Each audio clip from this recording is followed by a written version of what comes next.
Hello, we're back again and it's Responding to Life. My name is Nkatha. So today's video, there's no topic. There's nothing that I've prepared. There's no idea or motivational topic that I want to speak on. But as you can tell from the title of the video, it's the real tea.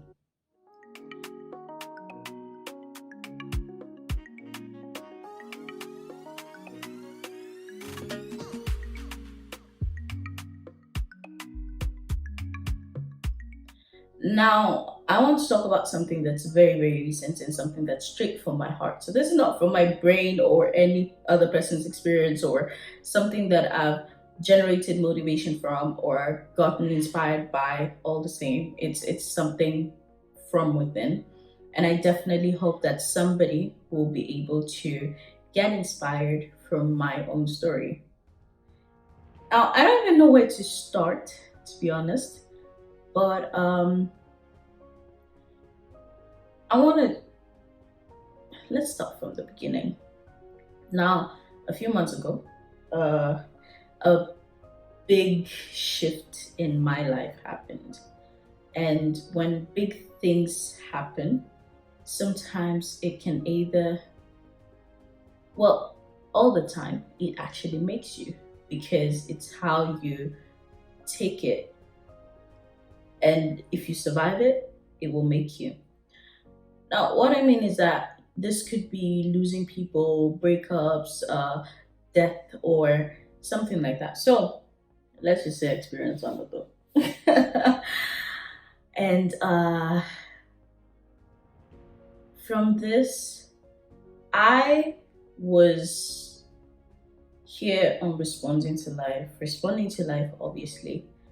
But sometimes responding to life does not mean that you move on. It means that you actually deal with what it is that has shifted. Because when some things shift in your life, it shifts something inside you as well. Now, I know I usually talk about not letting the outside world influence what's inside you, but in some cases, it's not even you that is letting these things affect you, but it is what's around you and what you care most about. We're only human, that automatically influences our emotions. Now, let me even stop there and tell you, I'm sorry if this video becomes longer than you're used to, but I think it's very, very important to be able to get it all out. I already did, but just for somebody out there who might be potentially going through the same thing, or also just for you to be inspired. So, moving forward, the shift happened, and I chose to respond to life. I chose to get on going with my videos. I chose to get on going with my life as if nothing happened. Now, the assumption of nothing happening began to eat me up from the inside. And it took away joy where I realized that I was fighting or trying to make myself believe that I'm happy. With that, I also wanted to make others believe that I'm happy. Dealing with other people's problems became a burden, and I didn't understand why at first. And now I was reluctant towards listening and being there. And I realized that also for the close people that are around me, I started also neglecting the people around me. How I started becoming passive, and I didn't want to hear anything that is not within what I want or what I like or what I feel should be right. and this is not right. And I didn't understand it. So all of a sudden, I started seeing trouble where there shouldn't be trouble. I started seeing as if people were against me. Mind you, I am trying so much to seem as if I'm the most positive person ever. And this made me want to see as if it's a world that's wrong. And slowly, I started digressing from who I am. Slowly, I started changing in terms of who I'm supposed to be. And the funny thing with God is that God will not come in where He is not invited. He will not help a situation where you don't reach out to Him. So now I realize that the moment that I decided to take matters into my own hands and build my own little happiness bubble and build my own facade of who I am. God also took he decided to, let me do me. And when he let me do me, I also realized that those who know me know I'm a powerful woman of faith. And that is not even a brag or anything, but that is something that I thank God and my mama for bringing me up in. And when I didn't even realize that I lost it. So, in as much as I was still there, I was still serving, I was still, out there encouraging and, doing my work, I realized that there was a lot of trying to prove something. And funny enough is that it's really easy to give advice, but it's really, really hard to take your own advice. That's when I realized a lot of what I've written and a lot of what I've said started coming back to me. And I was ignoring every inch of it. Like, listen, and the fact that I didn't even speak out to anybody, I was just reacting. I think that's as shameful as that is to say. I was reacting, and this has been going on for the past few months, up to 1 year, around 1 year, and I was just reacting towards everything, towards everyone, and even the people who I should not be reacting to, people who want to help me. It's just been, and this has been as a result of certain changes that have happened in my life. Now, I lost who I was. Now, that's the most important thing. I lost who I was. And there is nothing that is worse than losing your identity. Well, I didn't lose it. There are people who lose it. I didn't lose it. I forgot who I was. That's the right word. I forgot who I was. Now, it's actually not tea. This is coffee. So, but the tea is here. I forgot who Victoria Nkatha was, and I had to now prove to myself that I am still Victoria Nkatha. I was no longer Victoria Nkatha. I was a copy of Victoria Nkatha. Have you ever felt that you're a copy of yourself? Like you've lost yourself so much that you are now trying to prove to yourself who you are. And that never goes well. So I thank God because I have a very supportive family, and we had this conversation because this ain't healthy mentally. It's not healthy at all mentally. And despite the strength that you may have, there are things that can be placed in your life or can happen in your life that will make you fall or make you have setbacks. And I'm not saying this because you are weak or anything. Like I said, despite your strength, despite who you are, it will happen because with different levels comes different devils. I am telling you the truth. God's grace I have seen in my unworthy moments. Have you listen? I recently used the words of how I felt during this period. I felt so unworthy. I felt pathetic and unwanted. Those were the real feelings that were inside of me. And this is not okay up here. It can mess you up because you are supposed to be the most, you're supposed to love yourself. Even the Bible says, love your neighbor as you love yourself. When you now do not have that self love, that's when you realize that a lot of things start changing, because you can't even love anybody else. You can't even accept anybody else if you don't accept yourself. And this is what a lot of people are going through: lack of self love, lack of self worth, lack of self want. There's nobody that should make me feel unwanted or unloved, whoever it is, whether family, whether friends, whether lovers, whether teachers, whoever it is that is in the world, should not make you feel like that, because there's so many people who are going around in their heads where they have family members who make them feel so unworthy, so useless. There are people who are, you go to a family gathering and you realize that you are not even, you you don't belong. You go to your partner, and despite the fact that you're with someone, you still feel like you're not good enough. I think that's the best way to put it. You're not good enough. And this is something that I felt for a long time, and trying to prove myself even towards my own family, my own people who know me so well, my friends. I wanted to feel good enough.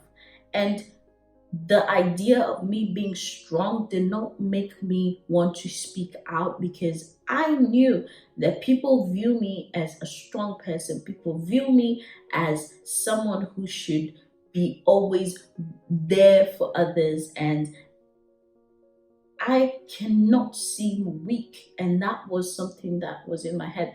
Now, let me tell you something. The devil comes to steal, kill, and destroy. And he doesn't steal money from you. He doesn't steal your clothes or whatever. He steals your joy. He steals your peace. When you look, he's lurking around to steal your peace. And the moment you let him enter, that's just it. And that's what I did.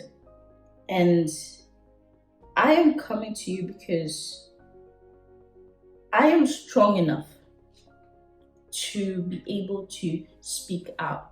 And that is one thing that I had to do.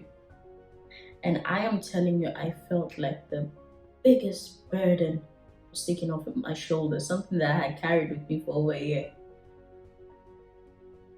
I really felt like I was freed, and now it wasn't even weakness, it was the greatest strength, because I bounced to a different level. I'm telling you, the Victoria that's sitting here right now, a force to be reckoned with. I have bounced to a brand new level. And every time, this is the perfect example of every time God wants to push you to a different level, you're gonna experience the worst kind of things, and it's up to you to know. That is why we do Responding to Life, for us to be able to impact and teach individuals how to be able to deal with the situations, because I'm telling you, life, it's not a joke. And we need to be able to know how to maneuver through it and not fail as we're maneuvering. You're allowed to fall, you're just not allowed to fail. You're not allowed to quit. You're supposed to keep on moving. There's a time, I don't know if most of you noticed, there's a time I was off social media for over a month. Now I can laugh about it right now, but I was off social media. I was done. I was tired. I didn't want nothing. I even created a new Facebook profile because something inside me just told me you cannot let go of responding to life. You cannot let it go. I was so exhausted. I was so tired. I decided, no, I don't want to continue no more. I had gotten to that point. But I didn't let go of responding to life. That was still moving forward. That was still pushing. I was still doing my quotes. I was still doing everything that I need to do. But I was so like, listen, I'm done. I'm off it. And this is only because responding to life was not born out of me. It wasn't. I wouldn't lie to you and tell you that the wisdom, the words, the everything, it comes from me. Listen, I'm only 20 something years old.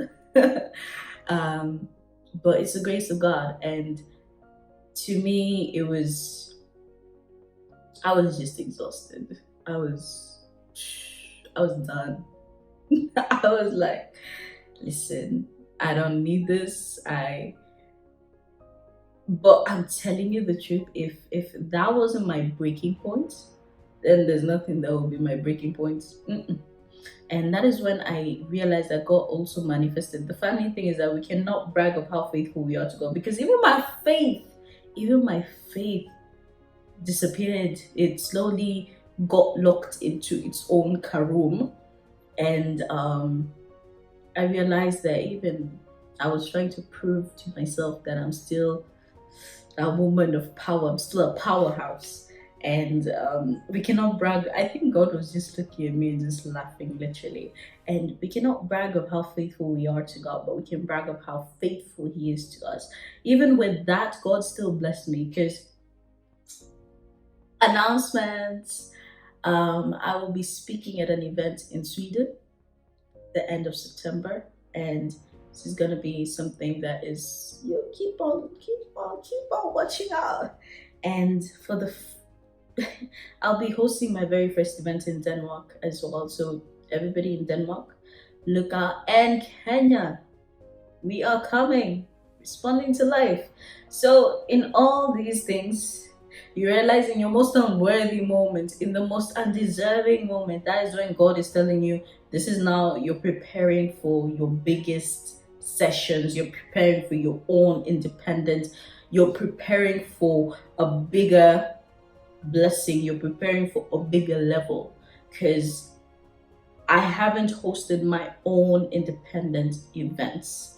And here I am planning. Listen, these things weren't even, if you asked me 2 months ago, I would tell you, listen, I'm at the verge of breaking down. I don't even know how I'm gonna handle. But God is good. In my most unworthy moments, this is when He brings up all these giants towards me. But this is because He knows my purpose and He knows where I'm supposed to be. And this is something that I should know, something that should drive me. And I had to remember who I was. I had to remember that I'm Victoria Nkatha. And there's nobody else that can be Victoria Nkatha. And if I'm not Victoria Nkatha, then who else will be the driving force in responding to life? Who else is gonna do what I do? I am telling you, I don't want to call it depression, because I said no to depression, but it was slowly getting, slowly, very far, but slowly getting there. Um, but yeah, that's a real, that's a real tea. And for anyone who's watching, I just want to personally say that, honey, you're doing good. You're doing good. And you will get to that point. But you need to see it as preparation for the next thing. You need to see it as not as, you need not to see it as a loss. See it as preparation. See it as a gain. See it as you are about to shoot. I always give this example whenever I'm doing talks, that once a plane is about to start off, and this was given by somebody who's very, very special to me, and I've always used it. When a plane is about to start, or rather take its, what's it called? It's about to set off on the runway. You see the plane moving. Actually, for those who haven't been to planes or rather on planes, I am so sorry, but I'll explain, get the picture. But when it's about to get to set off, it moves slowly. slowly. You'd not even see the power of the plane then. Move slowly around the runway, and then when it finally gets to its course, when the plane positions itself where it can, where it's about, you can see where it's going. I want you to internalize this because I'm telling you something that's very, very, it changed, this changed my life when I got to listen to it. When the plane is finally on its course, the rumble and the tumble of the engine at that point, first of all, it stops. First of all, it stops. And you'd think there's something wrong. Honestly, if it's your first time, you'd think there's something wrong because this plane has been moving, so you expect it to just, but the plane stops, stands still, and then it moves a bit to the back, and then that's when it starts rumbling and tumbling and and now that's when you feel now the power. And when it's about to set off on the runway, ooh, and then when it's going up, there's nothing mightier than that. Listen, there's no machine mightier than that, because that force, that, and the way it's been pretending, oh, I'm very silent, very quiet, and then all of a sudden I'm stopping, I'm just fooling you. That's how a powerhouse, and me, I proclaim and declare that I am a powerhouse. That's how you're supposed to be. Do not let anything put you down, but you are like the plane. That point where you stand still, that should be your generating moment. That should be the moment where you are bringing back all your power and force, ready to set off. And I'm telling you, I am ready to set off. Now, it's upon you to decide with your life, whatever bit of my story that has impacted you, I need you to take that bit and use it as part of your generating engine situation and set off. And let nobody lie to you that you ain't got no fuel, you ain't got this, and you ain't got that. Once you hit that place, I'm telling you, that moment of generating will be enough power for you to get to your destination. Because you are a powerhouse. And that's the real tea. So, with that said, do not forget to subscribe to my channel. Also, do not forget to follow me on my social media accounts. And do not forget to visit my blog, www.respondingtolife.org, and also watch out on my social media accounts because I will be posting all the dates, all the different events, and I'm telling you, it's gonna be great.